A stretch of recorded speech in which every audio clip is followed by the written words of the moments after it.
Ada beberapa hal yang berubah dan kita perbaiki. Nanti detailnya Prof. Ganefri akan memaparkan, tapi ada 3 poin utama secara prinsip yang ingin saya sampaikan. Pertama adalah perbaikan dari sisi akuntabilitas dan transparansi, terutama untuk jalur mandiri. Itu tidak menjadi fokus hari ini, tetapi teman-teman mungkin sudah membaca revisi Permendikbud 48 2022 yang direvisi melalui Permendikbudristek 62 tahun 2023 yang kemarin atau 2 hari yang lalu terbit. Itu ada cukup banyak perubahan, penguatan klausul terkait dengan akuntabilitas dan transparansi seleksi jalur mandiri. Untuk seleksi jalur nasional, prestasi maupun tesnya, ada perubahan dan perbaikan terkait dengan optimalisasi kuota di jalur prestasi maupun jalur tes.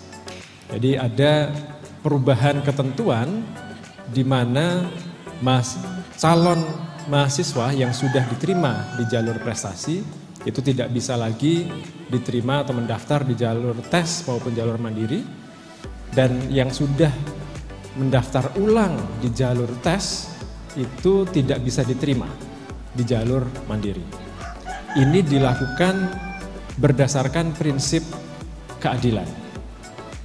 Kalau kita tetap buka opsi bagi calon mahasiswa untuk mendaftar meskipun mereka sudah diterima dan bahkan daftar ulang di jalur prestasi dan jalur tes, kemudian mereka masih boleh untuk mencoba-coba di PTN-PTN lain, mungkin prodi-prodi lain melalui jalur mandiri.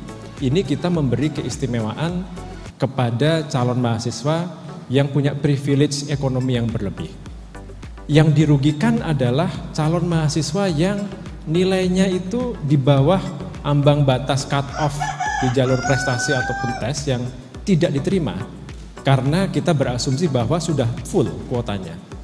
Padahal ternyata ada cukup banyak yang kemudian tidak menggunakan kursi yang sudah mereka dapatkan, tiket yang sudah mereka dapatkan itu. Ya, padahal harusnya bisa diisi oleh mahasiswa, calon-calon mahasiswa yang ada di urutan-urutan selanjutnya.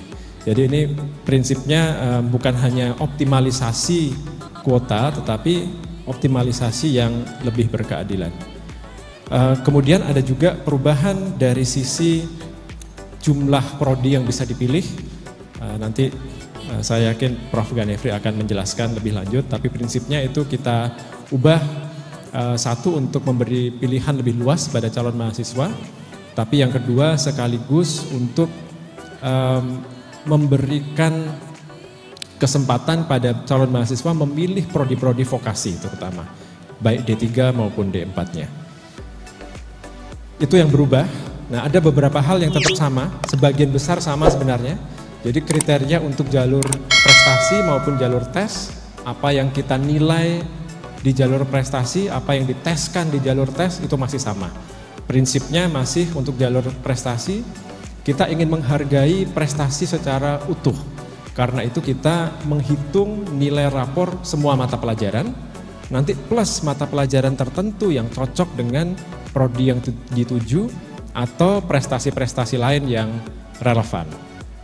Untuk jalur tes masih sama dengan tahun lalu, kita tidak menguji hafalan konten yang luas di banyak mata pelajaran, melainkan daya nalar dari tes potensi skolastik, literasi membaca di bahasa Indonesia dan bahasa Inggris, serta penalaran matematika.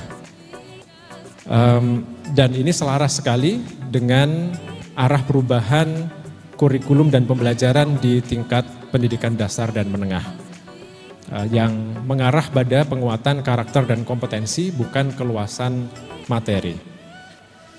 Untuk tahun ini sudah mulai ada sebagian kecil lulusan SMA, SMK yang berasal dari sekolah yang menerapkan kurikulum merdeka. Nanti akan ada beberapa ketentuan yang mengakomodasi hal itu. Prof. Ganefri akan menjelaskan lebih lanjut. Saya rasa itu yang bisa dan perlu saya sampaikan. Prof. Wolok, terima kasih Bapak dan Ibu atas perhatiannya. Assalamualaikum warahmatullahi wabarakatuh.